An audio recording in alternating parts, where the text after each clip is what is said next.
Hello friends, welcome आज की class में। आज हम डिस्कस करेंगे जो हमारे 20 क्वेश्चन हमने कल वाली क्लास में किए थे, उससे नेक्स्ट 20 क्वेश्चन करेंगे।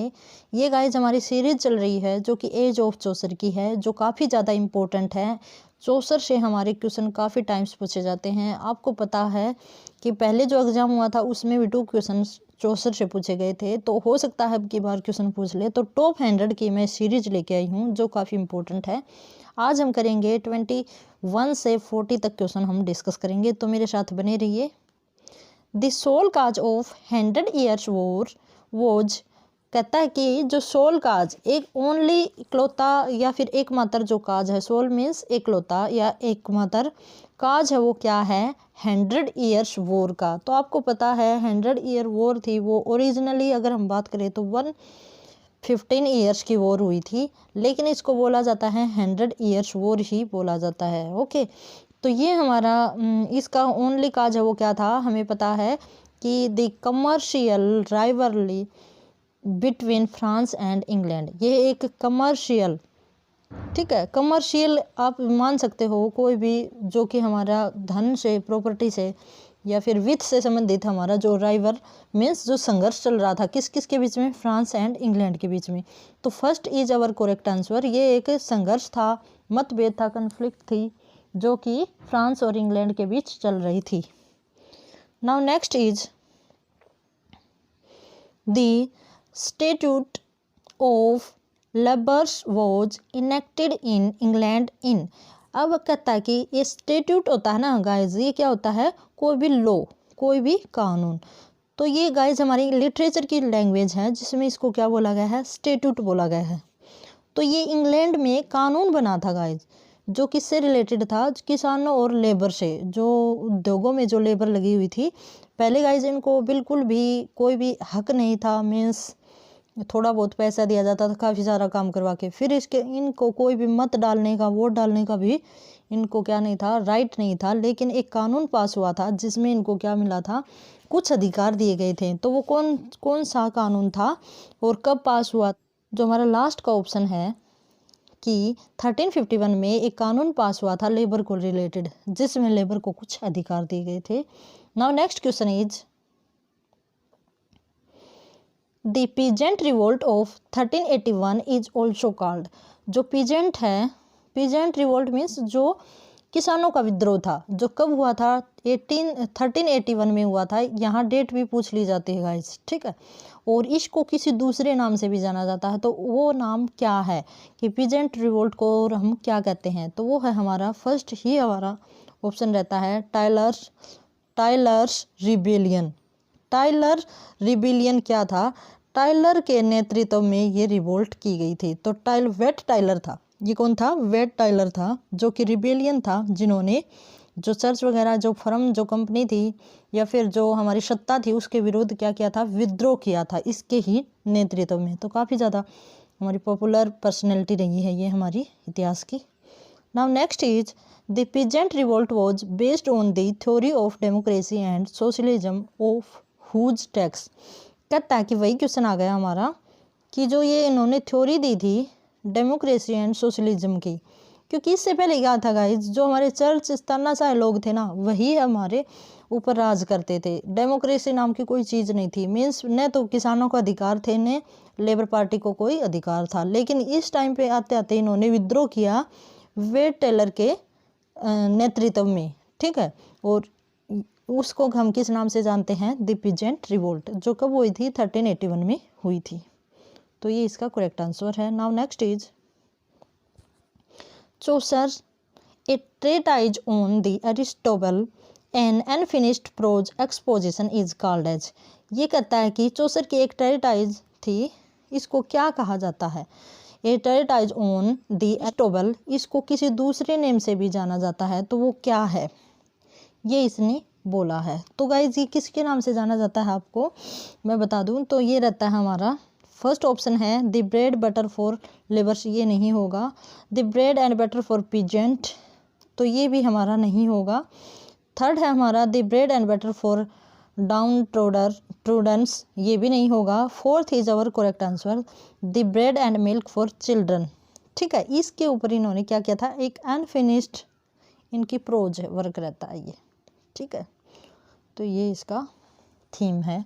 Now next question is Chaucer's The Canterbury Tales is a literary form of enclosing a number of tales within one narrative is। अब इसमें क्या कहा गया है कि कंटरबरी टेल है ना, वो एक ऐसे टेल है, ऐसा वर्क है जिसमें ये नंबर ऑफ टेल्स हैं, कि इसमें बहुत ज़्यादा टेल हैं। तो ये गाइस इसने ये पूछा है कि ये हमारी इंग्लिश लिटरेचर में क्या है। तो ये फर्स्ट ये हमारा ऑप्शन है कि एक ओरिजिन था, इससे पहले कोई भी वर्क ऐसा नहीं हुआ था कि जिसमें टेल के अंदर बहुत सारी टेल हो, या किसी एक वर्क के अंदर बहुत सारी टेल या फिर हम कहें पोएम्स हो। तो यही वर्क था जिसको हम क्या कहते हैं, ओरिएंटल इन ओरिजिन, ठीक है। तो आई होप आपको समझ आ गया होगा।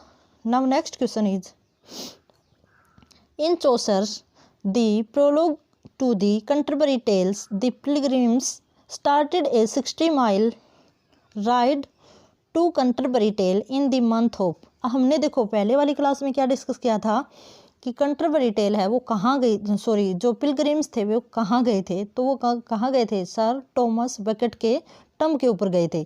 इसमें पूछा कि कौन से मंथ में गए थे, तो ओबियसली जो हमारा मंथ रहता है वो अप्रैल रहता है। ये इसी टाइप के आपसे क्वेश्चन पूछे जा सकते हैं गाइज। आप अगर प्रीवियस ईयर कोई भी KV NV या फिर हम कहें स्क्रीनिंग स्टेट उठा के देख लो, कंटरबरी टेल और चौसर से 100% हमारे क्वेश्चन है वो पुट किए जाते हैं। तो अप्रैल मंथ के अंदर ये जाते हैं 60 माइल की दूरी को कवर करने के लिए।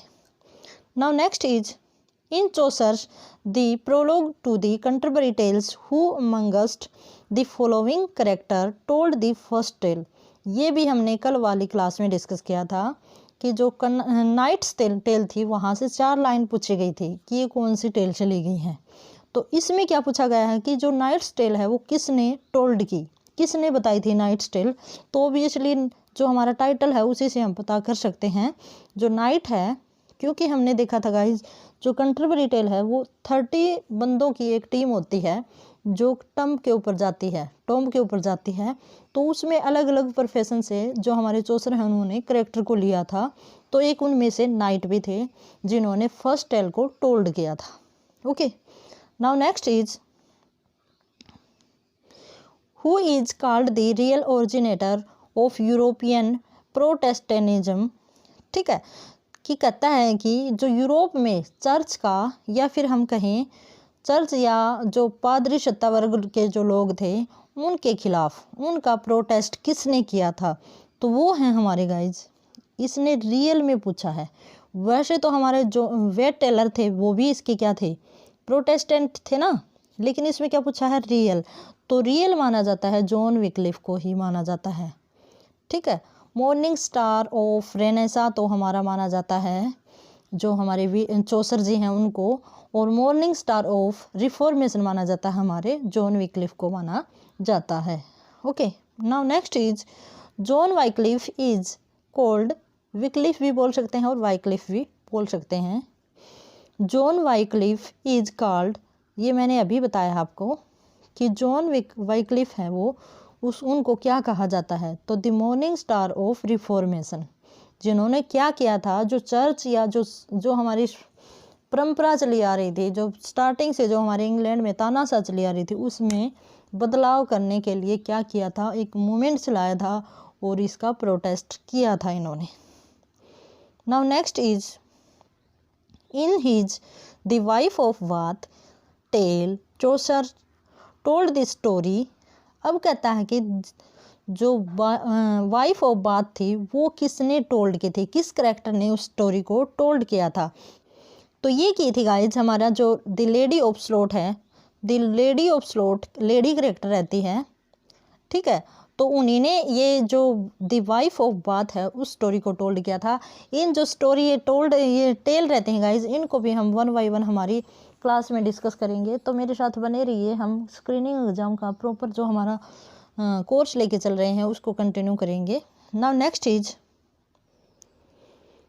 Chaucer's the Book of the Duchess is a dream allegory traditionally accepted as a lament over the death of. अब कहता है जो हमारे चौसर की द बुक ऑफ डचेस, ये किसके द्वारा लिखी गई है? चौसर के द्वारा। तो इसमें क्या था? एक एलिगरी है गाइस। ये एलिगरी क्या है? जो महारानी होती है, जो लंकास्टर की डचेज होती है, रानी महारानी होती है, डचेज को हम रानी या क्वीन वगैरह ही बोलते हैं। तो इसके लेमेंटेशन, इसको डेडिकेट करके जो हमारे चौसर हैं उन्होंने इस बुक को लिखा था। तो ये किसके ऊपर लिखी गई है? तो ये लिखी गई guys the duchess of Lancaster, the first wife of John ground. John ground है, इसकी फर्स्ट वाइफ के ऊपर इन्होंने ये स्टोरी लिखी थी, ये बुक इन्होंने लिखी थी। Now next is the last tale told by person on the last day of pilgrimage in the prologue to the Canterbury tale was prose sermon of. अब कहता है कि जो हमने देखा फर्स्ट टाइम जो हमारी टेल थी वो कौन सी थी? Knight's tale. और ये लास्ट टेल है, यहाँ से भी गाइस क्वेश्चन पूछ लिए जाते हैं कि फर्स्ट टेल है वो किसने टोल्ड की थी, लास्ट टेल है वो किसने टोल्ड की थी। तो लास्ट है वो पर्सन ने टोल्ड की थी गाइस, ये आपको याद रखना है। तो इसमें कहता है कि ये क्या है? तो ये हमारा फर्स्ट ही हमारा ऑप्शन बिल्कुल सही है, the penitence with emphasis upon the seven sins. ये सेवन सिंस को लेकर इसमें बताया गया है, इसके बारे में इसको बोला गया है। जब हम किसी का पश्चाताप करते हैं तो उन्हीं को यहाँ डिस्क्राइब किया गया है। Now next question is the war of roses took place during the period. अब कहता है कि जो वॉर ऑफ रोजेज थी, जो 30 ईयर्स वॉर हुई थी, वो कब हुई थी? तो गाइज ओबियसली जो इसका क्वेश्चन रहता है, इसका जो आंसर रहता है वो हमारा ऑप्शन बी रहता है। 1455 से 1485 तक हमारा ये टाइम पीरियड रहा है। The war of roses without blood, war without blood भी इसको बोला जाता है, द वार विदाउट ब्लड। ठीक है।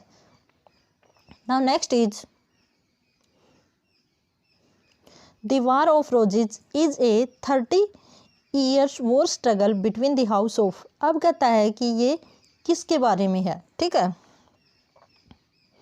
तो ये जो हमारे हाउस थे ब्रिटेन के अंदर, जो इंग्लैंड के अंदर जो हाउस थे, जैसे इनको बोला जाता था लंकास्टर हाउस या फिर यॉर्क या ऐसे ही कुछ बोला जाता था। तो इन दोनों हाउस के बीच में हुई थी ये वार। तो ये कौन कौन से थे गाइज? तो ये थे गाइज हमारे द हाउस ऑफ लंकास्टर और द हाउस ऑफ यॉर्क। तो इसके चारों ही ऑप्शन हमारे गलत हैं इस क्वेश्चन में। ठीक है। तो ये कौन कौन से थे? द हाउस ऑफ लंकास्टर, देखो मैं बता रही हूँ आपको, हाउस ऑफ लंकास्टर, एक बार फिर से, ये लंकास्टर हाउस हो गया ना, और एक था यॉर्क, लंकास्टर एंड यॉर्क, ये दो हाउस थे। Now next question is the 15th century is traditionally describes as. जो 15th सेंचुरी जो हमारी एज रहती है इंग्लैंड के लिटरेचर में, तो उसको क्या बोला गया है? तो गाइज इसको basically barren period of English literature बोला गया है। Option number 1 is our correct answer. क्यों बोला गया है guys barren period of English literature? क्योंकि गाइज इस एज में जो 14 से 1500 के बीच में कोई भी बड़ा राइटर नहीं हुआ, न ही बड़ा पोइट हुआ। जो चौसर थे हमारे, जोफ्री चौसर, उन्हीं के फॉलोवर थे। उन्होंने उन्हीं के वर्क को बेस बनाकर या उनमें कुछ फेरबदल करके उनको फॉलो करके अपने वर्क लिखे। नया कुछ भी इस जो एज पीरियड या टाइम पीरियड था, इसमें कोई भी नया जो थीम वगैरह या कुछ अडोप्ट नहीं किया गया राइटर के द्वारा। तो इसीलिए इसको क्या बोला जाता है? Barren period of English literature. Now next is Who amongst the following poets is called the English Virgil? देखो वर्जिल थे वे कौन थे? एक रोमन पोइट थे। वर्जिल कौन थे? एक रोमन पोइट थे। ठीक है। तो जैसे हमारे इंडिया में जैसे शेक्सपियर बोलते हैं ना भाई, हमारा इंडिया में भाई इंडिया का शेक्सपियर कौन है? या हरियाणा की बात करें तो he is Shakespeare of Haryana. तो इसी तरह जो वर्जिल है ये रोम से बिलोंग करता है, रोमन पोइट हैं। तो इसी तरह जो इंग्लैंड का वर्जिल है वो किसे बोला जाता है? तो वो ऑप्शन नंबर 3 हमारा रहता है, जॉन लिजेट। जॉन लिजेट को द वर्जिल ऑफ इंग्लैंड बोला जाता है। ठीक है guys. Now next is John Lydgate wrote the first political pamphlet of English history entitled. John Lydgate है, इन्होंने फर्स्ट, मोस्ट इम्पोर्टेंट ये हमारा क्वेश्चन रहता है, ठीक है। फर्स्ट पॉलिटिकल पम्पलेट लिखा था इंग्लिश हिस्ट्री का, तो उसका नेम क्या है, इसने पूछा है यहाँ पे।